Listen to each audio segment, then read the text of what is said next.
बताओ क्रोध सही है कि गलत है? आप लोग कहते हैं गुस्सा आता है, गुस्सा आता, गुस्सा गलत नहीं होता। आप लोगों को समझ नहीं है इन चीजों की, तो हम क्या करें? क्रोध कभी गलत नहीं होता। लोग कहते हैं बहुत महाराज जी हमारे बेटे को बहुत गुस्सा है, हमारे पति को बड़ा गुस्सा है, हमारी पत्नी को बड़ा गुस्सा। कोई क्रोध गलत नहीं होता। क्रोध गलत कब बन जाता है? आओ मैं आपको समझाऊं। भीष्म पितामह बैठे थे और उनके सामने द्रौपदी के कपड़े उतर रहे थे और भीष्म पितामह को गुस्सा नहीं आ रहा था। बताइए वहां गुस्सा आना चाहिए था कि नहीं? बोलो। पितामह को गुस्सा आना चाहिए ना दुशासन पर? बोलो हाँ। पकड़ के 2 थप्पड़ मारना चाहिए था ना गालों में। मूर्ख क्या करता है? भाभी के कपड़े उतार रहा, 2 थप्पड़ जमाते गाल पर। पितामह को गुस्सा नहीं आया, और पितामह को गुस्सा आ जाता तो यह महाभारत ना होता। पितामह को गुस्सा नहीं आया इसलिए महाभारत हुआ। तो जहां गुस्सा आना चाहिए, कोई गलत हो रहा है आपके सामने, क्रोध करो। पर जहां क्रोध की जरूरत नहीं है, पत्नी कुछ कह रही है वहां कुछ क्रोध ना करो, मां कुछ कह रही है वहां क्रोध ना करो, बाप कुछ कह रहा वहां क्रोध ना करो, घर परिवार की बातों में क्रोध ना करो। भाई 2 बात कह दे तो कह दे, काहे को गुस्सा करना? भाई है। पत्नी आज कुछ कह रही है, कह लेने दो, काहे का गुस्सा? पत्नी है। और आप लोग गुस्सा करते हैं अपनों पे, और बाहर तो बिल्कुल बिल्ली की तरह म्याऊं म्याऊं करते रहते हैं, और घर पे गुस्सा करते हैं। जहां गुस्सा करना चाहिए वहां गुस्सा करना धर्म है। फिजूल में गुस्सा मत करिए। फिजूल का गुस्सा क्यों करना? क्यों मेरी मां? तो बताइए क्रोध सही है कि गलत है? ईश्वर ने जो जो बनाया है सब सही बनाया। आप लोगों ने उसका यूज गलत किया तो आपको गलत लगने लग गई चीजें। जैसे मिसयूज कहते हैं, हाँ या ना? हर चीज का सही उपयोग हो तो कोई ईश्वर का बनाया, ना स्त्री गलत है ना पुरुष गलत है, ना पत्थर गलत है ना मिट्टी गलत है। मुझे तो कोई गलत नहीं लगता।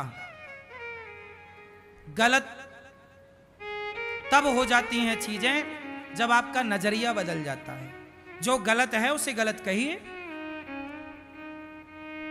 हाँ या ना? इसलिए मेरी मां, क्रोध बहुत अच्छी चीज है, क्रोध जरूर करना चाहिए। उन पर क्रोध करो जो आज भारतीय संस्कृति को बिगाड़ने पर तुले हैं। मैंने तो भारत की संस्कृति को बनाने के लिए एक वक्तव्य दिया, उस पर विवाद खड़ा कर दिया मीडिया ने। तो बताइए मेरा कहा हुआ समाज के लिए सही था कि गलत था? लिव-इन में मत रहो बेटा, लिव-इन में मत रहो। पराई स्त्री पराये पुरुष के संग मत रहो। अपने को किसी के आगे मत परोसो। अपने आप को किसी के आगे मत परोसिए। ये मेरा वक्तव्य सही है कि गलत है? अब कुछ लोग कहते हैं कि आप कौन होते हैं रोकने वाले? तो ये समाज को ये लोग गलत दिशा में ले जा रहे हैं जो कह रहे हैं कि आप कौन होते हैं रोकने वाले। हम कहते हैं आप सब रोकने वाले हैं। कोई भी बच्चा गलत करता हुआ दिखे, आपका धर्म है कि आप उसे समझाओ कि बेटा ये गलत है। अब ये थोड़ी कि भाई आप कौन होते हैं बोलने वाले। नहीं, हम भारत में रहते हैं, हम कोई अमेरिका थोड़ी रहते हैं।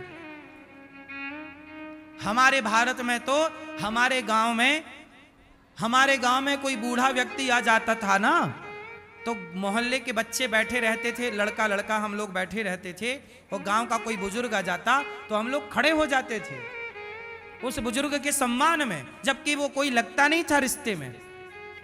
कोई लड़का बीड़ी पी रहा था और बूढ़ा आ गया, तुरंत बीड़ी छिपा लेता था। बोलो हाँ, ये दौर किस किस ने देखा है? देखा है ना कि गांव का कोई भी बुजुर्ग हो, उसके सामने गांव का कोई भी लड़का बीड़ी नहीं पीता था। बोलो हाँ, सही है ना? क्योंकि उस बुजुर्ग के प्रति, उस बड़े के प्रति सम्मान था, इज्जत थी। हम इस भारत में रहते हैं जहां बुजुर्गों का सम्मान होता है। ये थोड़ी कि नहीं जी कोई कुछ कर रहा हो, आपको क्या। आज के लड़के तो सिगरेट पी पी के बूढ़ों के मुंह पे धुएं का गुब्बारा फेंक रहे हैं। क्या ये धर्म है? बोलो। ये अमर्यादित है। आप बुजुर्ग हैं तो भले आप मेरे रिश्तेदार नहीं हैं, लेकिन आपका सम्मान करना मेरा धर्म है। यही भारतीय संस्कृति है, यही हमारे संस्कार हैं। और आजकल कुछ मीडिया कहती है कि आप कौन होते हो बोलने वाले। भाई साहब, हम बचपन से यही संस्कार पाए हैं कि गलत को रोकेंगे। कोई भीष्म पितामह की तरह चुप बैठे रहें?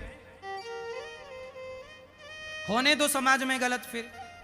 इसलिए बोलना चाहिए, आपको भी बोलना चाहिए, हमें भी बोलना चाहिए। हम सब मिलकर बोलेंगे तब ये कचरा साफ होगा। मैया सही है कि नहीं? आप लोग बताओ, बोलना सही है कि गलत है? ये लोग कहते हैं कि कोई माई लाइफ माई चॉइस। आप कौन होते हैं?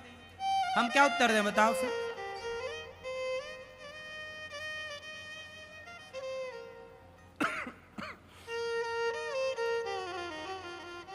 बात तो यही है ना मेरी माँ, कौन बोले?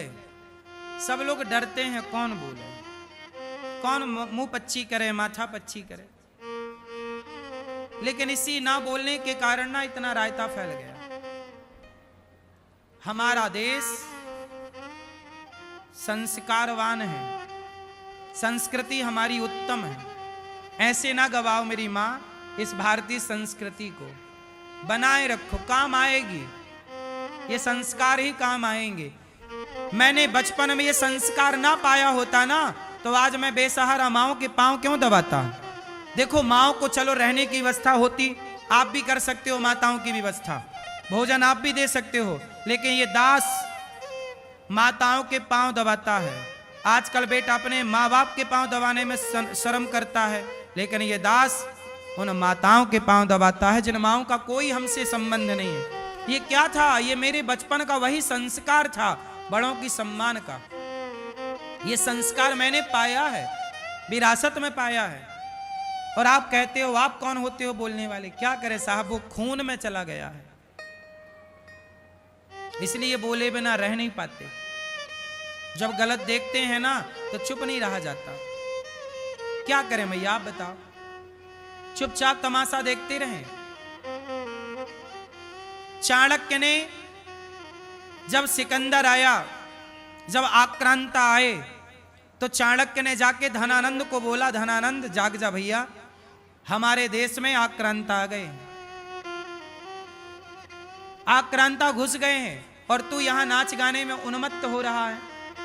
चाणक्य ने धनानंद को सचेत किया था, आगाह किया था, जाग जा जाग जा जाग जा। लेकिन धनानंद ने क्या किया?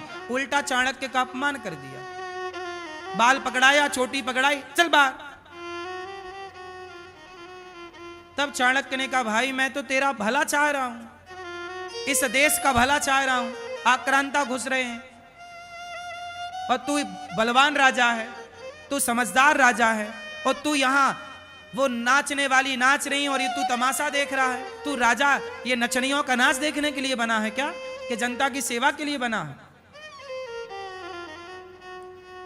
डांटा, चाणक्य ने डांटा तो धनानंद ने पकड़ा बाल और पकड़वा के बाहर फेंकवा दिया, चल बाहर, अपमान कर दिया। तब चाणक्य ने संकल्प लिया कि चोटी तब बांधूंगा जब ये धनानंद का सर्वनाश कर दूंगा। तब चंद्रगुप्त को तैयार किया और चंद्रगुप्त ने धनानंद का बंटाढार किया, समाप्त किया। और फिर आप इतिहास आगे का समझते हैं। तो चाणक्य का काम ही है आगाह करना, सचेत करना। चाणक्य गुरु हैं और गुरु का काम होता है कि बिगड़ती हुई समाज का सुधार करना। गुरु लोग नहीं सुधार करेंगे। बोले आप कौन होते हैं? साधु संतों का क्या काम? क्यों? साधु संतों का यही काम रहा कि समाज को सही दिशा पर रखना, कोई भटक रहा हो तो उसे रोकना, यही संतों का काम रहा। और हम वही काम कर रहे हैं जो संतों को करना चाहिए। अब इसे कोई स्वीकार करे या ना करे, क्यों भैया? संत पहरेदार होते हैं। संत क्या होते हैं? बोलो, समाज के पहरेदार, के कोई कुसंगति तो नहीं घुस रही है समाज में, कोई गलत चीज तो नहीं, यदि घुस रही है तो तुरंत पहरेदार का काम है रोकना। इसी तरह चाणक्य ने रोका, इसी तरह ये दास अनिरुद्ध रोकने का प्रयास करता है कि लिव इन भारत का कल्चर नहीं है, इसलिए लिव इन भारत में नहीं घुसना चाहिए। पहरेदार हैं हम, इसलिए समय से समझ गए और समझा रहे हैं, तो हमारा लोग विरोध कर रहे हैं। विरोध लिव इन का नहीं कर रहे हैं, विरोध अनिरुद्धाचार्य का कर रहे हैं। बताइए विरोध अनिरुद्धाचार्य का होना चाहिए कि लिव इन का? बोलो। आप में से कोई अपनी होने वाली पत्नी, लिव इन में रहने वाली को पत्नी के रूप में स्वीकार करेगा? या पति के रूप में कोई स्त्री पुरुष को स्वीकार करेगी? लिव इन वाले को पता चल जाए कि लिव इन में था या थी तो कोई स्वीकार करता है? फिर तो भारत का कल्चर है ही नहीं ना, ये अंग्रेजी कल्चर है। और हम अंग्रेजी नहीं, हम अंग्रेज नहीं हैं, हम सनातनी हैं।